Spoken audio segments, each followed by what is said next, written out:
Hey YouTube, somebody give me a sound check.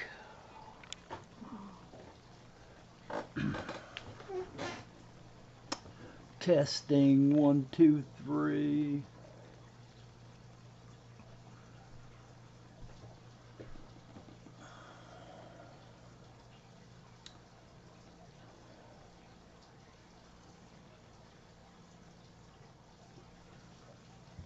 Hey Laura, can you hear me all right? Hey Daryl, welcome to the stream. Give me a sound check here, make sure my sound's in. Thanks Laura. Hey Justin Shepard, welcome to the stream.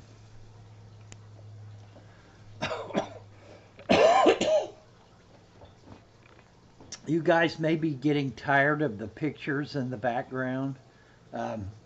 I've left it like this because so far every time it's saved, it's been a different picture. So I've been happy with the results as far as the thumbnails being a different picture every time. Little low. Okay. I just have to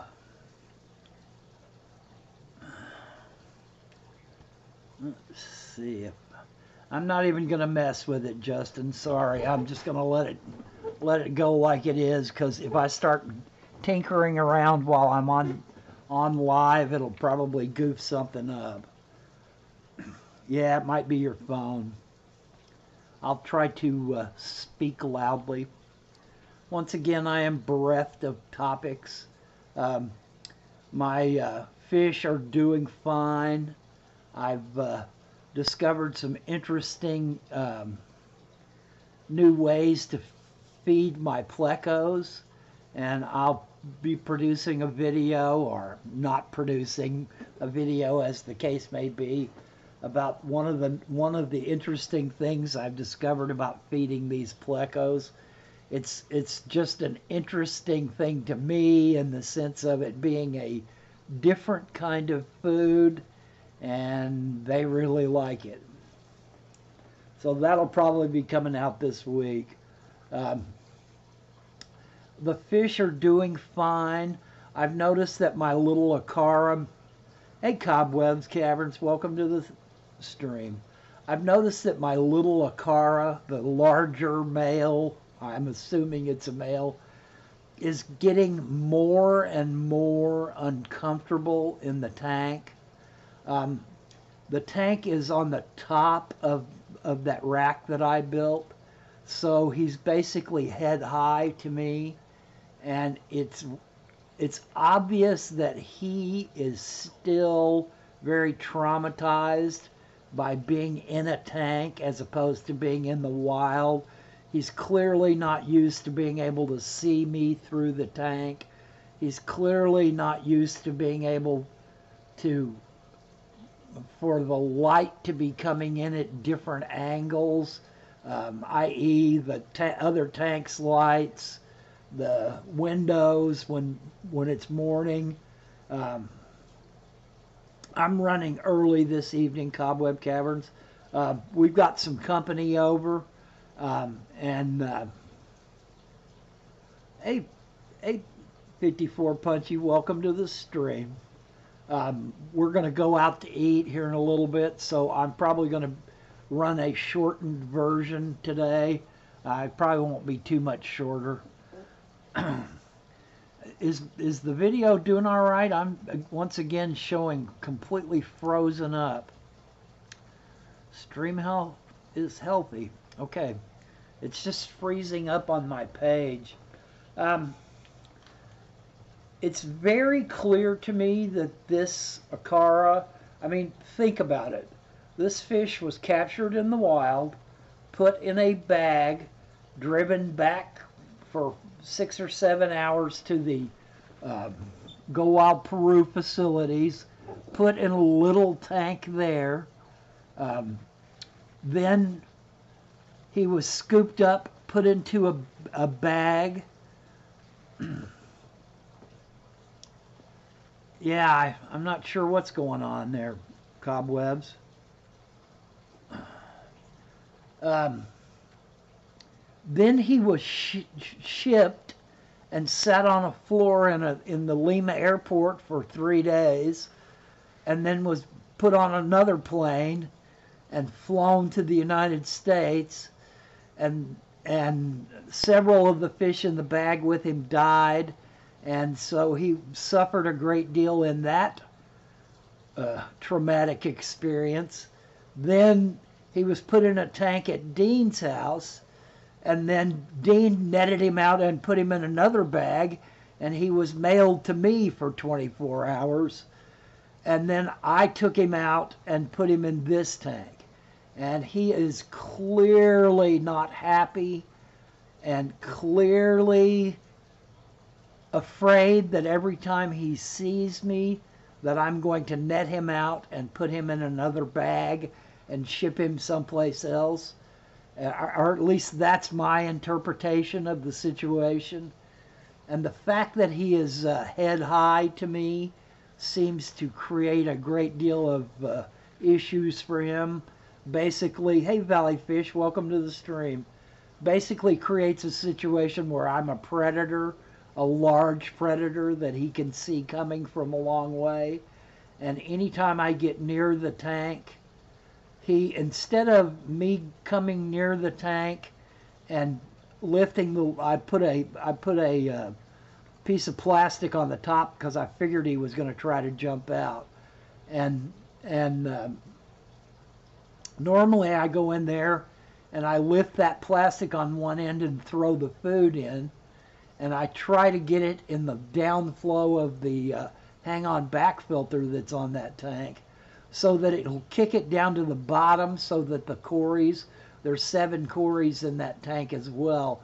And I'm trying very difficultly to get enough food down the bottom of that tank so that the cories can get it. And the first few days he was in the tank, he basically just hid when he saw me coming. Then he began to associate me coming with there was going to be food in the tank.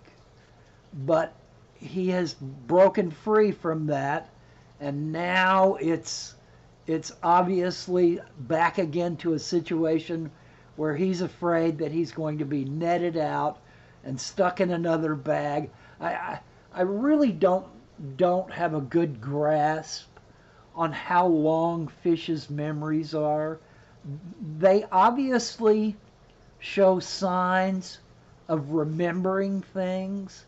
You know, this is a basic hot topic in the hobby, is how intelligent fish are, how emotional fish are, how you know, what their feelings are like and how they react to things. You know, it's obviously a, you know, fright and flight response that I'm getting out of him once again. Instead of expecting food, he's once again afraid. When I lift the lid off the tank on one end and throw food in, he's afraid. And the last couple of days he started trying to jump out of the tank every time I go in there. So I'm not sure exactly what I'm going to do to try to get this fish.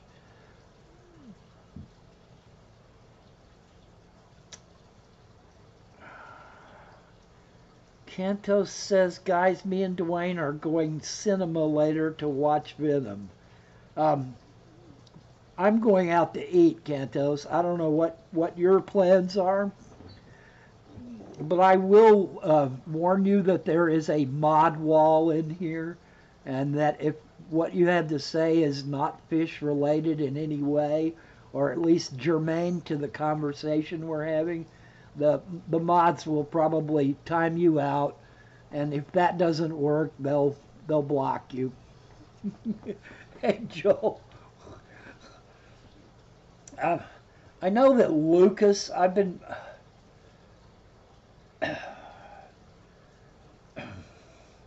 Dwayne isn't joking.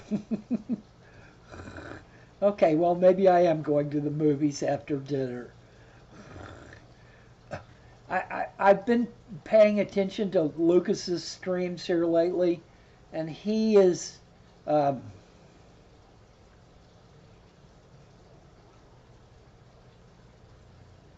Cobweb says he read the synopsis of a university paper around that a few years ago. Was based around goldfish, but it should be similar for other fish. Yeah, I'd be interested in you expounding on that, Cobwebs. I've read a bunch of scientific papers on it. I've read several books on it, but I'm not sure that I read a university paper on it. So that might be interesting to hear what they had to say. And if you can link it somehow or offer us a description of the paper in general, I'm sure some people might be interested. Um, I mean, it's a fascinating subject to get into exactly what fish know. I mean, the last book I read was titled "What a Fish Knows," and my wife bought it because she recognized in the title that it would be something I was interested in. Hey, Ronnie Coleman, welcome to the stream. Um, I was getting on the topic of Lucas and his unwillingness to um, unwillingness to censor people in his live stream. Um, and while I think that Lucas has the right of it, in the sense that censoring in a live stream is kind of brutal in a lot of ways, that it's rude, and that we should be above it enough to to allow people that are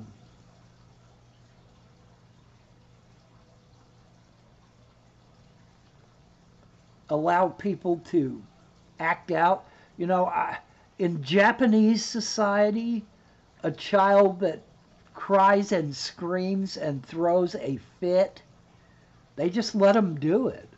They don't react to it in any way, shape, or form in the sense of, oh, here, baby, let me make it better for you.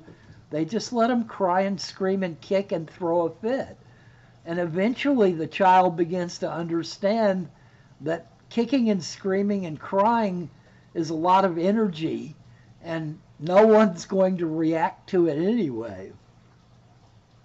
So, so in some sense, we would probably be better off dealing with trolls by simply ignoring them. But I really feel like, in the sense of this being a forum for people to communicate with each other about fish or whatever's going on in their life, I'm not saying that you can't talk about anything other than fish in here. I wouldn't be so bold. I talk about plenty of things other than fish. So I want everyone to feel free to talk about what they want to talk about. It's just, if all you're trying to bring to the conversation is a disruptive element, then I think it's really important that mods block that. That mods try to recognize whether the person is just goofing and just trying to get a laugh or trying to get a rise, or whether they're actively trying to disrupt the stream. And if someone is actively trying to disrupt a stream where people are trying to pay attention and learn something if possible, if the person that's teaching is capable of teaching them something, then I think it's critically important that people who are mods, while trying to err on the side of non-censorship, they should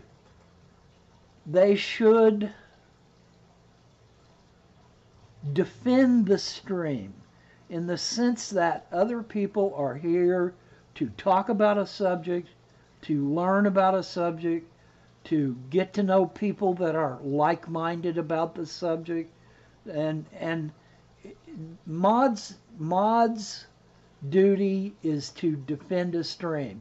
Now, I will say that a Maud's duty is dependent on how lenient the person that runs the stream is. So if you're a Maud for Lucas and you pop somebody for saying something stupid that's obviously not about what the stream's going on, then oftentimes Lucas will remove you as a Maud because he doesn't want censorship in his. Awesome. Cobweb Caverns has given us the link to the paper, and I will be checking that out later. He says goldfish memory was found to be basically similar to most other animals in that they could be easily conditioned, Pavlovian, and would remember this for months if stimulus was removed and then returned. Hey, Oddball Aquatics, welcome to the stream, man. So, yes, that's very similar to what my experience is.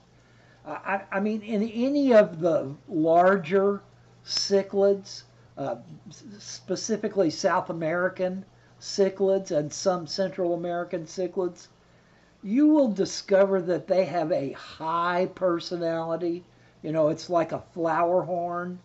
Some of the traits from flower horns have to be South American cichlids. They're very intelligent. They are very aware of their surroundings. They work extremely hard to train the person that feeds them to come and feed them all the time. Yeah, and Cobweb says Oscars definitely know their owners. So just how intelligent fish are, just how much they remember a traumatic event and the things that led up to that traumatic event, we don't really know. But my experience tells me that fish are much more engaged, much more intelligent, much more aware of things that have happened to them and things that haven't happened to them. Now, I've seen several studies that relate the fact that if a fish is constantly fed on one side of a tank for months on end, if you go in and open the tank and act like you're going to feed, the fish will immediately go to that spot because they know that's where the food is going to be. And if they don't get fed for several days and then you come in and open the tank to feed, they will immediately go back to that spot. They remember that spot. So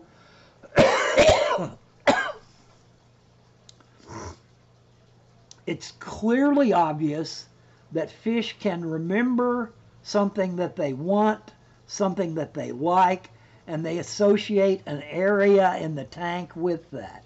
So they understand that if they go to this end of the tank, they're going to be right there as the food comes in, as opposed to running away from the person and being on the wrong side of the tank when the food goes in. And anybody that was smart enough to be on the right side of the tank and wasn't afraid will get more food than they do. So it's obvious that they understand it in the sense of that they remember in the sense of something they want. But I'm not sure that we can prove without scientific testing that they remember a traumatic event and want to avoid that traumatic event.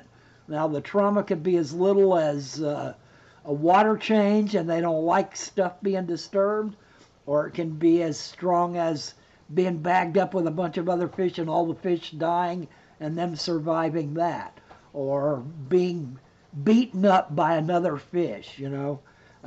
My experience is that once fish have been severely beaten up by another fish, that they avoid that fish after that, and that they show darker colors when they're around that fish to show that fish that they know they are subordinate.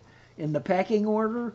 So my inclination is to believe that fish remember traumatic events and the things that led up to those traumatic events, as well as they do things that lead up to stuff they want, i.e. being fed. So this little fish, this little acara, is experiencing,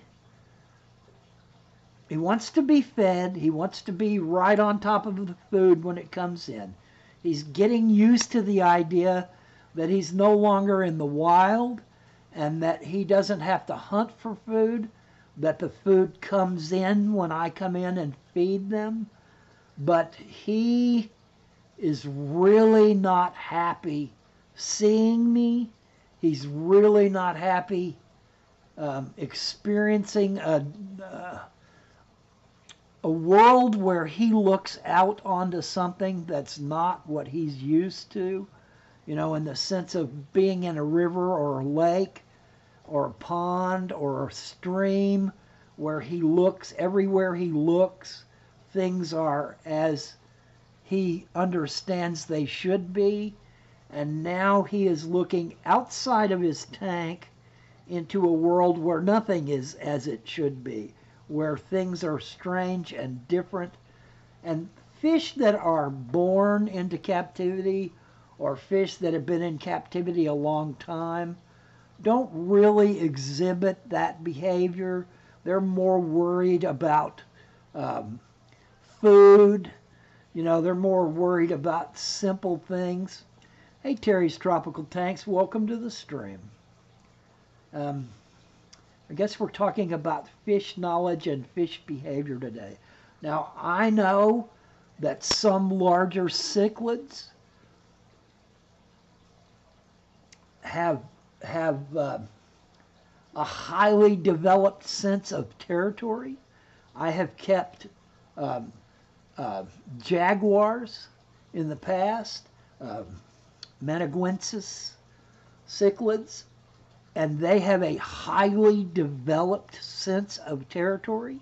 And when they were in breeding behavior, or if they had fry, they would attack my dogs. My dogs would come through the room, and those fish would try to attack those dogs through the tank to defend their territory against the dogs. If I was feeding them and my dogs were at my feet, they would go from trying to eat to trying to attack those dogs. They recognized those dogs, they were chows, and they were black.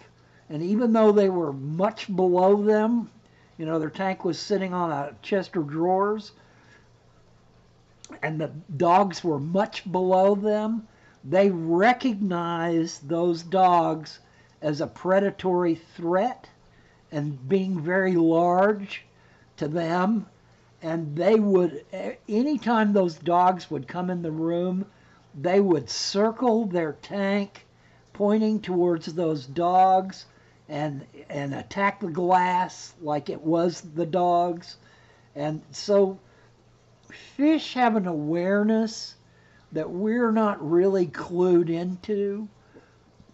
Not only do we observe them, they observe us. And it's a pattern of observation that is based on survival, that is based on food, that is based on threat response.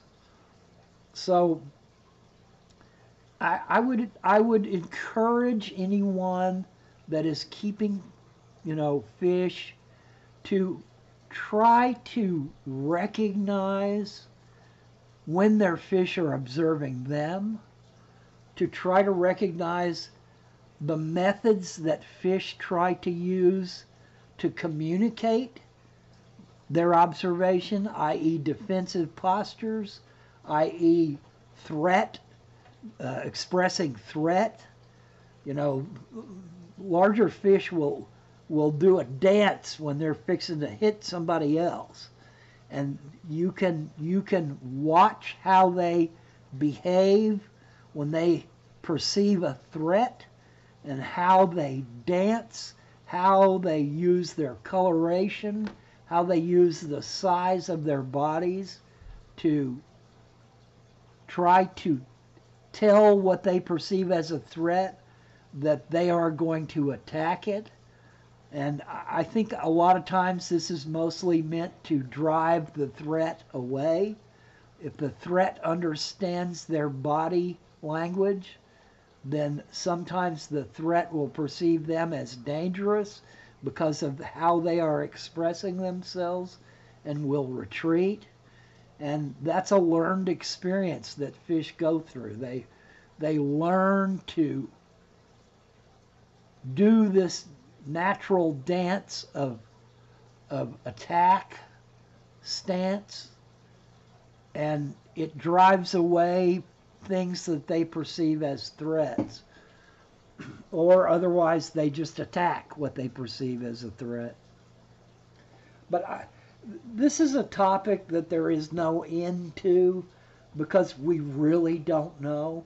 There are a lot of scientific experiments that have been done, but I don't think any of them reach the stage of conclusively understanding exactly how much fish understand, how much fish know, how much emotional response fish have to things. You know, fish have always been classified as unemotional. They feel no pain. But the more and more science, you know, that was based on their brains, based on their nervous systems, as being seen as very primitive. And so it was thought that they didn't have any pain response, that they didn't have any emotional response of any sort. But I can tell you from experience, fish will sulk. If there's something going on and they don't like it, they will sulk.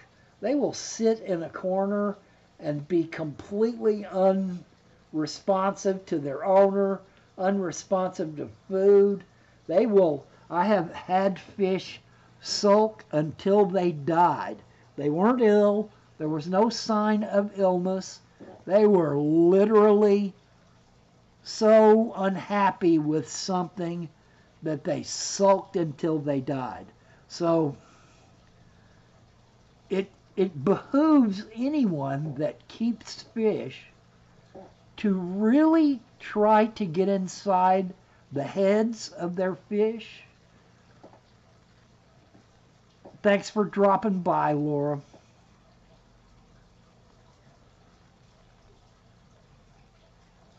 Yeah, you're right. Cobweb Caverns mentions, I don't know that anyone has large enough aquaria to study fish exhibiting truly natural behavior as well. That adds in another factor to the mix. You're exactly right. We're studying them in a completely unnatural environment. But it doesn't mean that we can't infer some of their natural responses. Just, you know, once they get used to a tank, once that becomes the norm for them, you know, if they've been raised in the wild or caught in the wild and they become accustomed to the tank, or if they're born in the tank and that's all they know, you can pretty well figure that some of their responses are natural in the sense of they may very well be using natural responses and modifying them in such a way as to deal with the situation they're in. You know, i.e. they can't get away from whatever it is that's outside the tank that feeds them occasionally. So this is not something that most aquarists will follow. This is not something that most people that just go buy a tank to watch pretty fish will become involved in. But I think anyone that intends on upping their skill as a fish keeper should at times become very engaged. Hey, Richie, welcome to the stream, man. Um, that dog was the house dog in Peru at Go Wild Peru, and he was a great dog. I don't think most of the people there treated him really like a pet dog. They more treated him like an alarm system, and a lot of the time he spent outside. His name, Mexican name, Spanish name that I can't really remember. Um,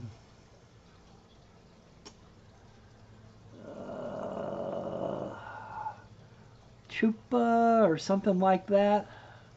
It was a name that I recognized, but I recognized it as another word, and the word I recognized it as was a female word. I can't remember the name right now. Oh well. He was really a cute dog. Cute enough for me to want to get a picture of him, and I tried to I don't think he was either Cobwebs. I think he was a mongrel Peruvian mix, and I can't tell you exactly what it was. It,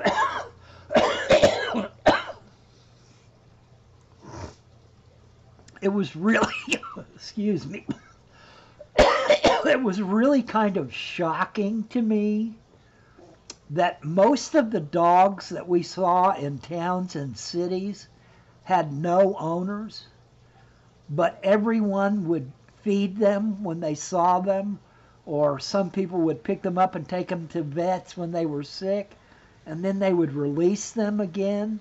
I guess it has a great deal to do with Peruvian culture. There really wasn't an owner. They were just part of the general family. And you would find dogs with sweaters on them, and they would be basically street mongrels, and someone would have felt sorry for them or thought they were shivering and cold and put a sweater on them. Someone would feed them when they came around. Someone would... It was like there were no owners. They were just part of the family, familia. And it was really an interesting experience to deal with those dogs.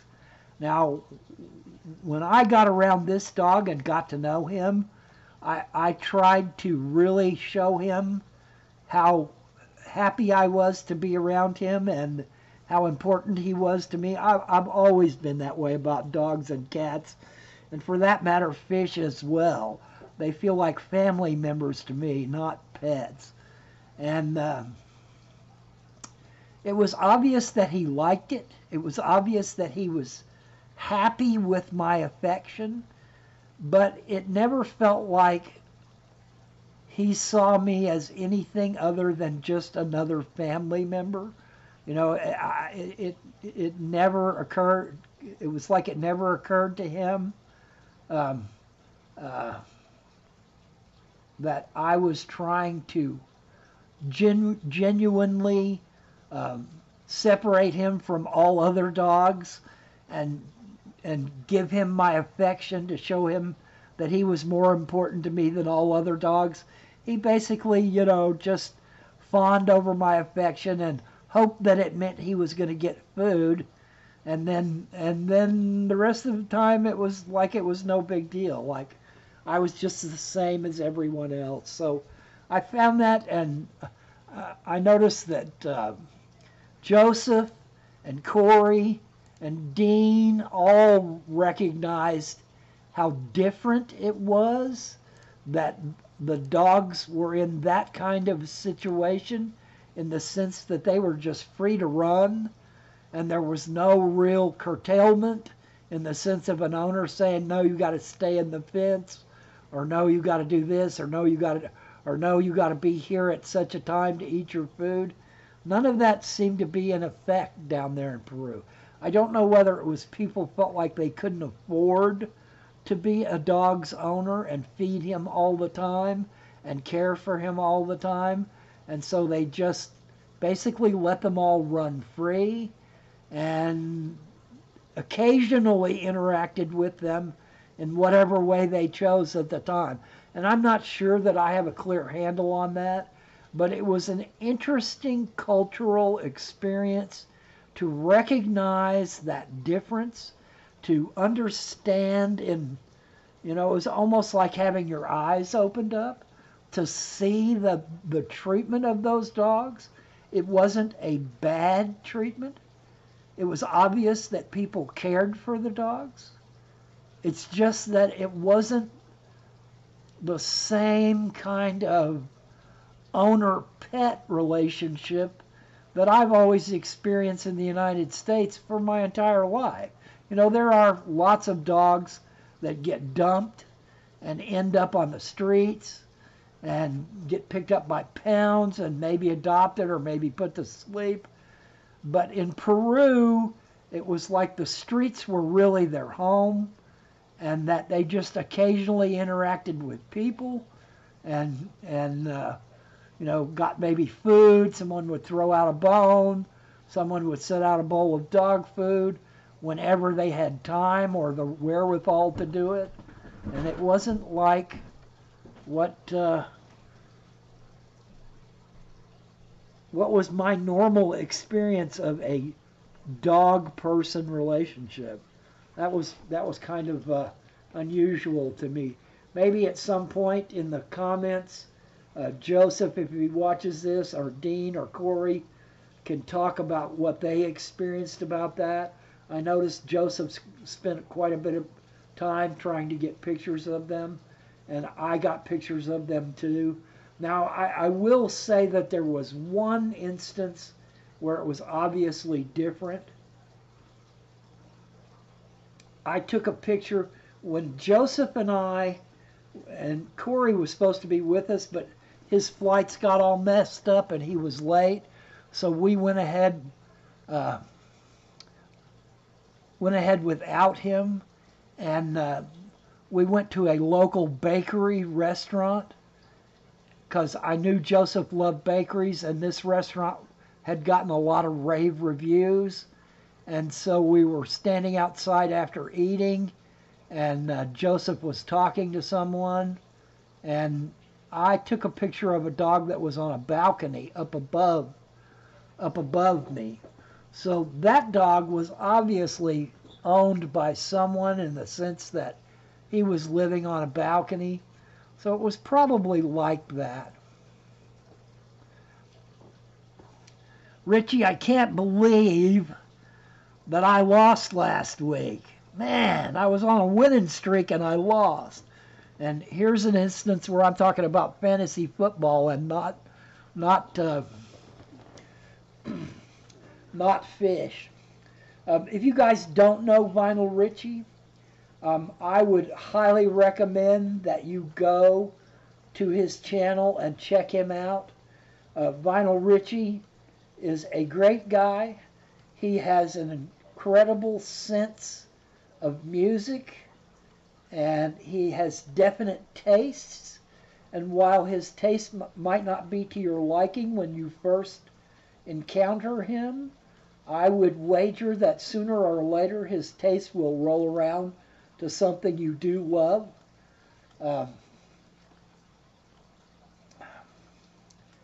His channel is the reason why I started doing vinyl community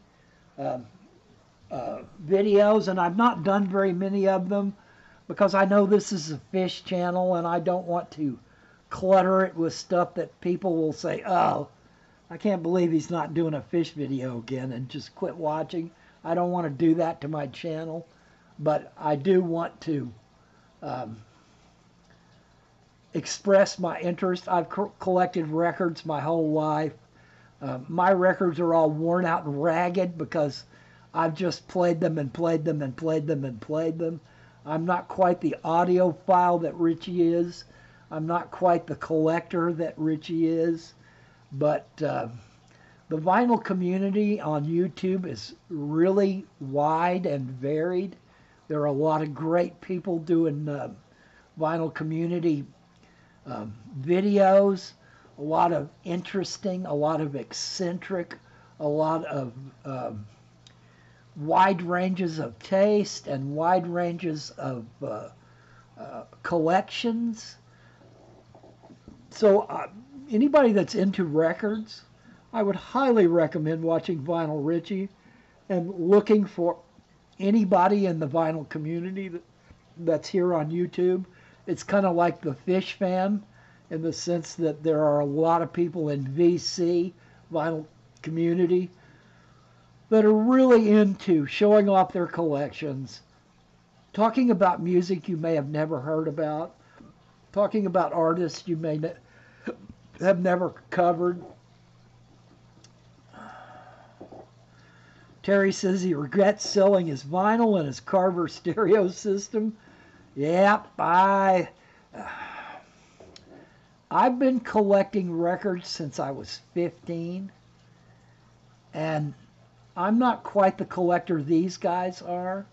I've mostly collected things that I wanted to hear or things that have come to me through friends of mine giving me records that they thought I would enjoy, or I've often bought other people's collections just basically to add to the records that are in my collection. And I've got several thousand, and my records are worn. They're well played. I try to keep care of them, but that doesn't mean some of them are not scratched up. I have ring wear on all of my covers because I've kept them for so many years. And anytime you keep something for so many years that's not in a plastic bag, and I had no clue about keeping stuff in plastic bags a long time ago. So a lot of my collection has moved maybe 50 times and been stuffed in boxes or fruit crates or liquor boxes or soda crates that they put 2-liter bottles of soda in. So my records have seen rough wear.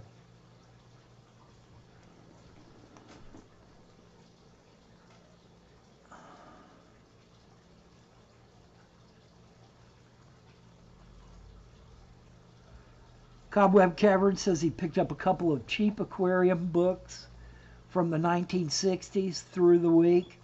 Fun to read The Thinking Then and to read the taxonomy for Guppy given as Libestes reticulata rather than Poicella. Yes, you're definitely going to, the nomenclature, the clades, the families, the ichthyology in old books is going to be highly confusing. But if you begin to follow it, you can figure out exactly how it progressed, how it evolved, and it will help you in understanding how it is evolving today.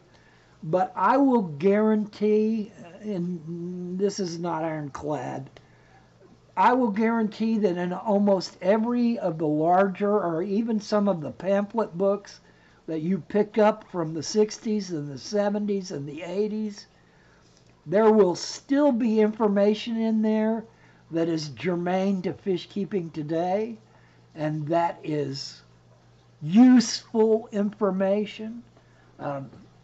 A lot of times it's personal anecdotes. A lot of times it's tricks and tips that they have learned from other fish keepers who were capable of thinking outside the box and coming up with a new way to try to do something. And it worked for them, and so they passed it along. As anyone in here knows that's been here for a very long time, I am a huge proponent of books. I believe that fish keeping books are the arsenal that a fish keeper uses when he has questions about something, when he has a new discovery, or when he thinks that he has discovered something interesting or new. The aquarium books that you keep are the way that you can best check up on those kinds of things. Of course, that doesn't preclude the internet, but the internet is not quite as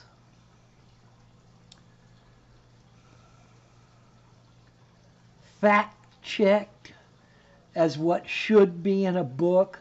The things that are in books, besides the things that are obviously listed as anecdotal, i.e., my friend told me to try this, I tried it and it worked great, and I'm passing it along to you as an anecdotal tip, then everything else that's in the book should have been fact-checked by an editor, should have been fact-checked by someone knowledgeable in the field.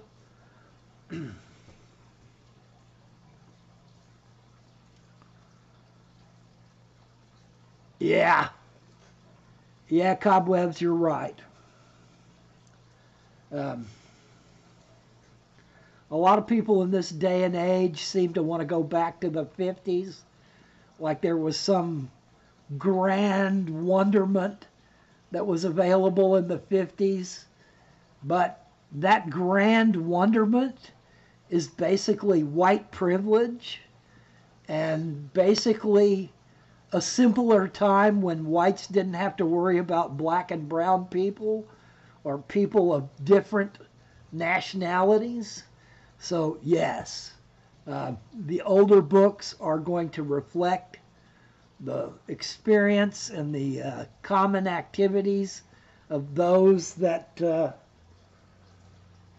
unfortunately suffered from racism, suffered from white privilege, suffered from all of these maladies that really should not have been.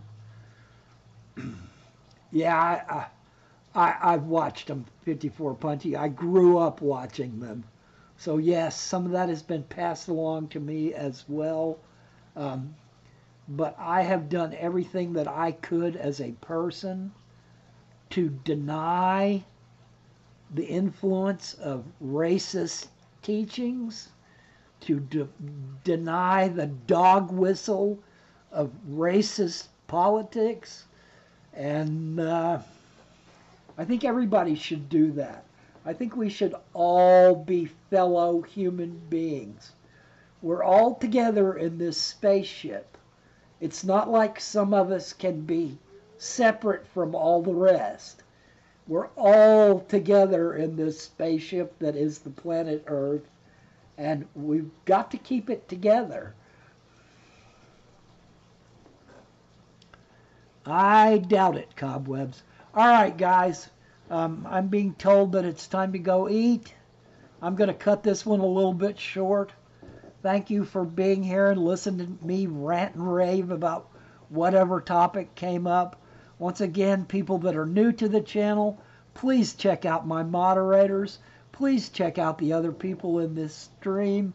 They will provide you with an incredible wealth of knowledge and inspiration, and I think that it would be well worth your time to check out the other people in these streams. Thanks, guys. Catch you on the flip side. Same bat channel, same bat station.